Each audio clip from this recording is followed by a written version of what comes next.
Good morning. This is the BLAINESWORLD webcast that can be found each week on Facebook, YouTube, and LinkedIn. You can listen in on Spotify and Apple Podcasts. And you can also catch it on my website, which is behind me, blainesworld.net. I'm your host, Blaine Greenfield. I'm here in my Zoom studio in lovely downtown Fairview, North Carolina. And each week we focus on positive news and information about people and organizations in both Western North Carolina and throughout the country. And toward that end, it's my pleasure to introduce one of my favorite, recording artists, and she is Ashleigh Graham. And Ashleigh, you can wave to all your fans and friends who are watching this.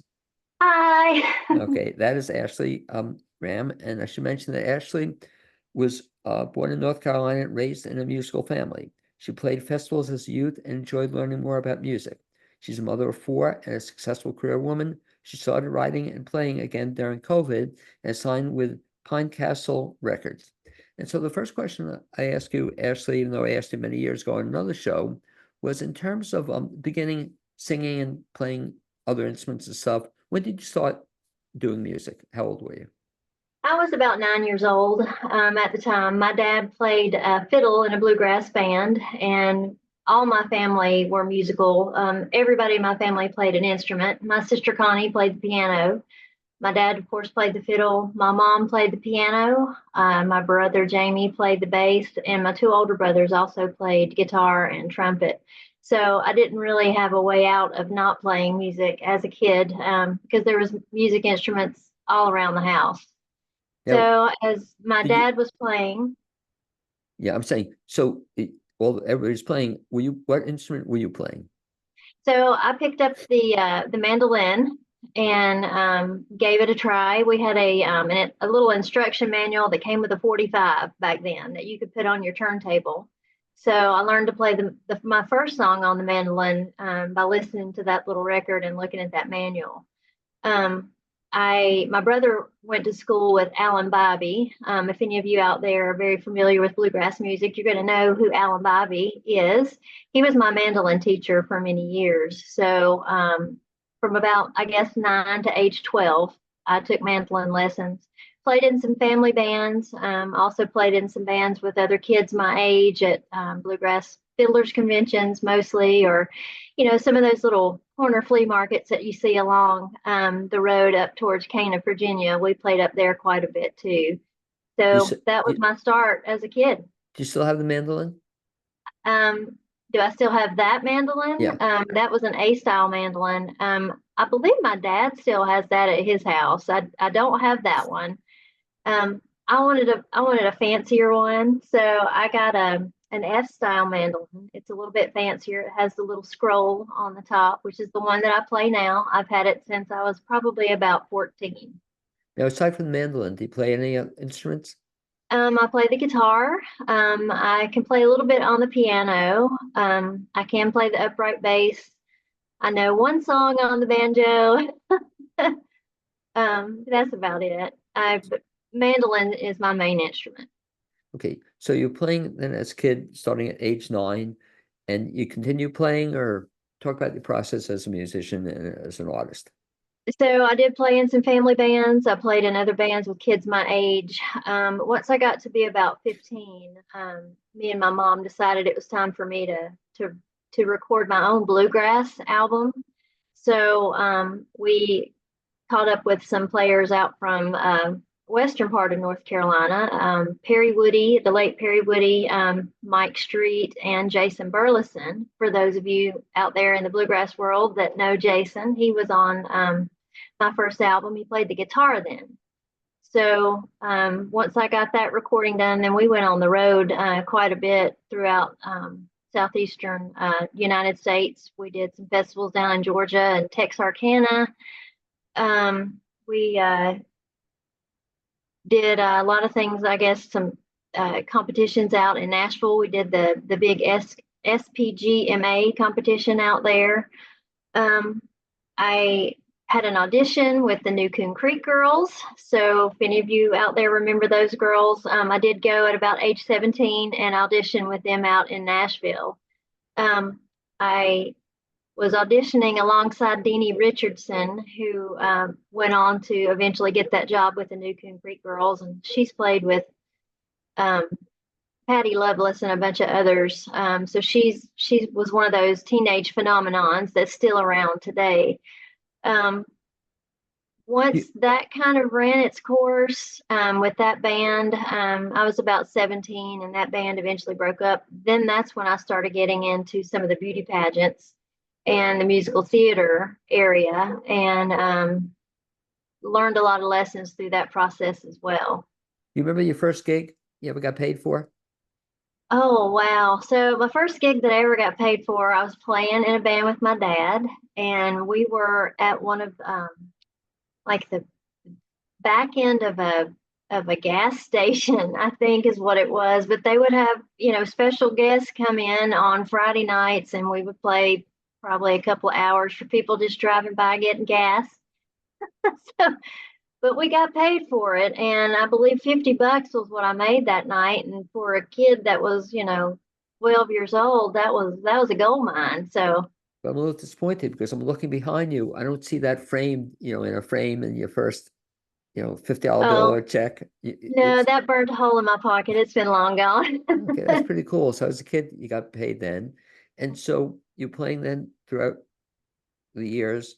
Where did it take you musically? Talk about some of the other things you've done. Well, once I got married and had children, Bluegrass was just not, being on the road with a bluegrass band wasn't really sustainable with a family. So I took some time off and had my children, which I'm very proud of. They are 28, 26, 24, and 23 now. And by the way, let me stop you a second as I kid you on the air. And what you had your first child, you were 7, was it, or Yeah, 8? you could say that. I can't believe that. Yeah. So, Um, but thank you. Very proud of my children. now were they musicians also? Um, my oldest son was in the band at school. All four of my children could sing. They have beautiful voices, but I think the more that I pushed them into singing together as kids, the less likely they were going to keep that up. They did not like being in front of people singing. That just wasn't their thing. So that's all right. So during that time when I was raising my kids, I um, enjoyed musical theater and the community theater. And one of the first roles that I ever did with Foothills Community Theater was I was the narrator in Joseph and the Amazing Technicolor Dreamcoat. So even though I wasn't doing bluegrass, I was still exercising my vocal cords and learning more about an actual performance and being on stage. Now, when I was younger, I was really shy, and I wasn't always comfortable on stage. And my mom always used to say, Ashleigh, you look miserable up there. You never smile.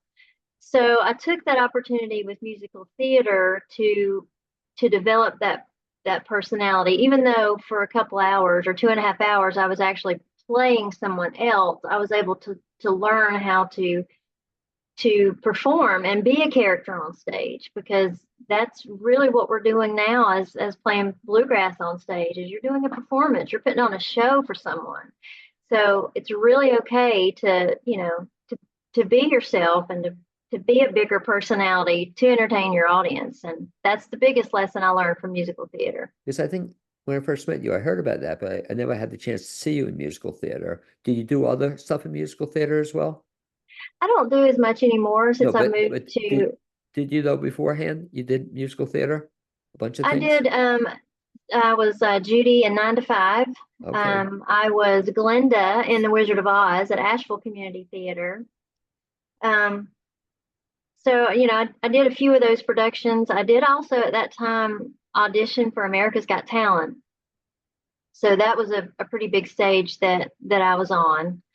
Um, that's a pretty neat story. I don't know if we have time for it Well, I do today, because but you knew I was going to ask you. So you okay. once told me that. So you auditioned, then yeah, I think you told me you actually got chosen and they didn't put it on the air or something. What Right. happened? So I sent in a video, and then they selected me to come do an in-person audition. So I didn't have to go through the typical cattle call that everybody has to go through as far as standing in the long lines and, singing 3 or 4 times that day. I actually had a set time where I could go and audition. So I sang 3 times that day, and then they said, well, we'd like for you to come back and sing in front of David Hasselhoff, Piers Morgan, Yeah. and Sharon Osbourne. And I Right. thought, oh my gosh, I've made it. So I agreed. I went back. I did the the whole stage thing where they had the X's, right there in front of me. And I sang Faith Hill's song, Hey Baby, Let's Go to Vegas. Yeah. So they gave me the thumbs up to go to Vegas. And about a week before we were supposed to fly out, my producer called and said, Ashleigh, I hate to tell you this, but we've had 160 acts to make it through to Vegas, and we've had to eliminate 60 of them because we can only take 100. And I was one of the 60. So yes, I was devastated. I cried like a baby, but it was a big lesson. It was a big lesson for me to learn how that type of reality show worked back then. It's not always about the talent, and I was really taking it hard that it was. I just wasn't good enough. It Well, it's so wasn't funny. that I wasn't good enough. It's so It, funny you it say wasn't that. that at all. So my wife and I still watch the show, and like you said, some of it it's crap. They just put it on for entertainment purposes or to, but it's so bad. But they guess they want to fill out the show. So after that, then thanks for sharing that story. First time I ever heard Mhm. the whole version of it. You then also, I think I know you did some work through church music, right? Or you do a lot of church music still. Right. I was always singing in church. I did put out a inspirational Christian CD back in 2020, but of course, we all know what happened in 2020. There was nobody going to church, so I couldn't Right. get in. I couldn't get into churches to sing my songs and to sing about why they meant something to me. And so that record just kind of went south. I still have copies that are still for sale if anybody wants one. Well, by the way, we'll Um, mention that since you said that. So I'm right. going to give everybody your website at the end of the show, but that music, is that available on your website? I have not made that available yet, but there is a place on my website where you can contact me, Okay. where you can leave me a message. That's where you can go to actually say, hey, I'd like to hear that CD. Those songs are available though on iTunes and Apple Music and Spotify as well. And under your name, where to Those find are it? under Ashley Phillips, which is my married name. Okay. And so since you mentioned it, if you can, Ashley, mention if you would please your website. So if you want to look it up. Okay. My website is www.ashleighgrahammusic.com, and make sure you spell Ashley right, Ashleigh. If you don't spell it right, then you're going to get a lingerie model, and that's just not me. Oh, is it really? It's There is an Ashleigh Graham out there. She's beautiful, and she's a lingerie model, and that's not me. So just okay. make sure you spell my name right. Ashley and Graham, GRAHAM, is it? A.M. Correct. Okay, music.com. Find out about Right. Ashley's stuff, and we'll come back to that in just a second. But so then you were doing church music, and I think I met you initially, you were doing church music, and Right. that unfortunately pandemic happened. So talk about then where you are now, what kind of music you're doing now. So right now I've decided that, it's time to go back to my roots where I grew up, and the music that I grew up with. It's always meant a lot to me. It's, once music gets in your soul, it never leaves. And if you try to push it down and push it away, it's just gonna to gnaw at you until you get that mandolin or that banjo or whatever instrument it is that hold the most precious, till you get that back out again, it's just going to fester. So I decided I'd start writing again, and to write some bluegrass tunes this time. And one of the first ones that I completed is Bless Your Little Heart. So that song, or that title, was actually in my songbook. It'd been there for a while because, I'd always heard that saying growing up.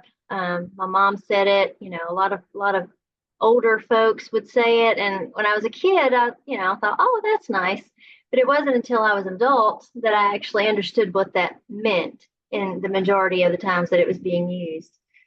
So I found that page in my songbook one day. I was feeling really down and depressed. I'd been sick all night, and I'd gotten up the next day, and I thought, I'm going to write a song today that's going to make me happy and maybe make somebody else happy when they listen to it. And so I found Bless Your Little Heart.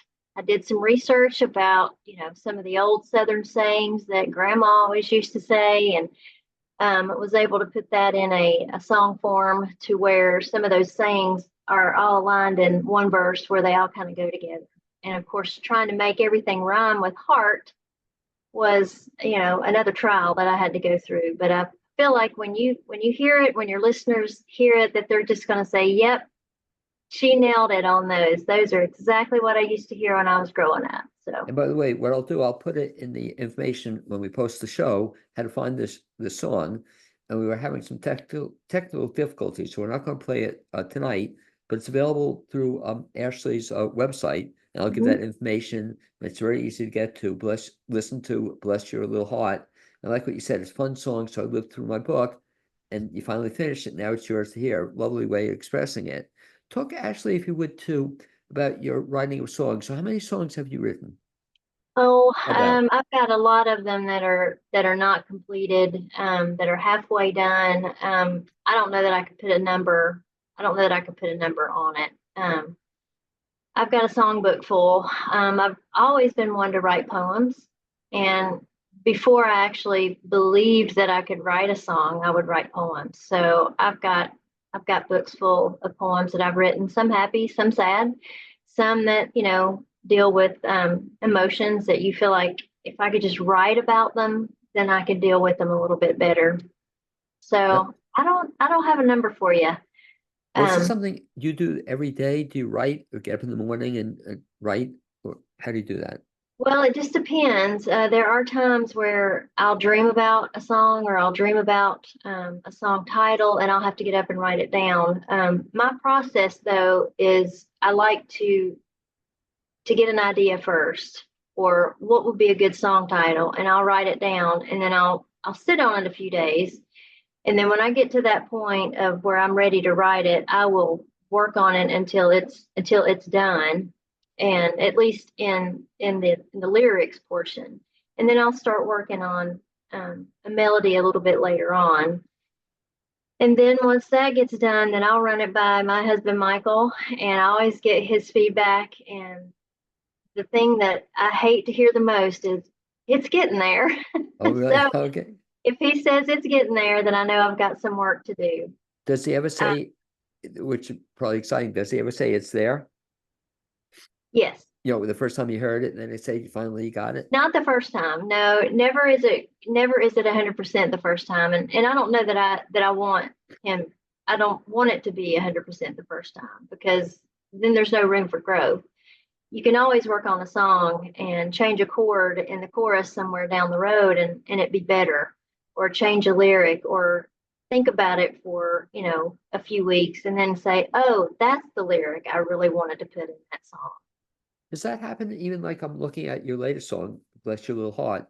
Does that ever happen? You finish a song and then 5 years later you come back to it or change it or modify it. Does that ever happen? um I don't know if 5 years would be a good indicator or length of time, but I will sit with them. Once I think that I've got them where I want them, then I'll sit with them for a few weeks. I've got one right now that I'm writing. It's called um, Until Tomorrow Becomes Today. And I've been working on that one for several months, and I'll get it to a point where, yes, this is it. And then there were 2 weeks that went by, and I'm like, no, that's not the direction I want to go in after all, anyway. So to me, it's a process. I don't just sit down and write a song and say, it's perfect. That's not going to happen for me, anyway. Where does the title come into play? The title, Natalie Maines of Dixie Chicks gave an interview several years ago, back when they were really, really hot. She said, every song that I write starts with a title. And that's kind of where I start with. In conversations with people, you'll hear a line out of a conversation, and you'll say, "Oh my gosh, that's a great song title." And I'll just go write it down, come back to it later. But that's where my song ideas come from, or one-liners, or things that you hear in everyday conversation. How long does it take you to write a song? Um, there's not one song that's I mean, it just depends. Bless Your Little Heart came together in one day, but then, I had to add a chorus. And so I added a chorus probably 3 or 4 months later.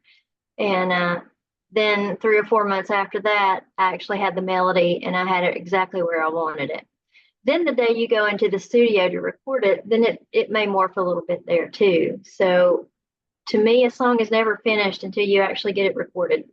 You said you got this idea for this song was it from your mom you mentioned? Bless Your Little Heart. Yeah. I just heard that saying, throughout my youth growing up, and I didn't really understand what it meant until I was an adult. And I thought, that would really not be a really cool song to make, and it's going to make me happy to write it, and hope it'll make people laugh to listen to it. So, Do you still like you personally do you use that expression? I Bless your do. little heart? You're right. I do. And I try to mean it in a good kind of way, but most of the time it's, I'm sorry, but bless your heart. Exactly. Talk, Ashley, then, if you would. So we have this song coming out and doing some upcoming things. Share with the audience, if you would, some of the things that are upcoming for you. So, along with this one song, Bless Your Little Heart, it goes along with 3 other songs that are all compiled into an extended play, a 4-song extended play.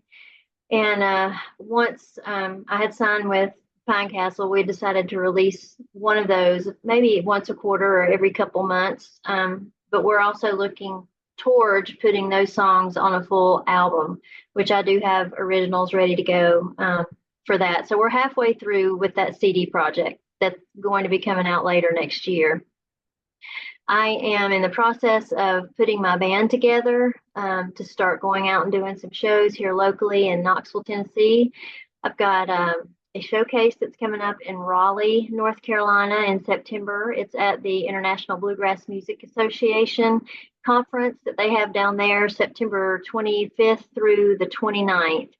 So I'll be doing a showcase there with a band. I'm not sure it's going to be the permanent band, but I do have some folks lined up to play with me at that showcase that night. Do we have a name for the band? Yeah. I'm going to say right now it's just going to be the Ashleigh Graham Band. I've got a name for it, but I'm just going to keep that in my back pocket right now. So. And for the folks who aren't familiar with it, what's a showcase entail? What happens at a showcase? So a showcase at one of these or at the IBMA festival is where artists get an opportunity to showcase their talent.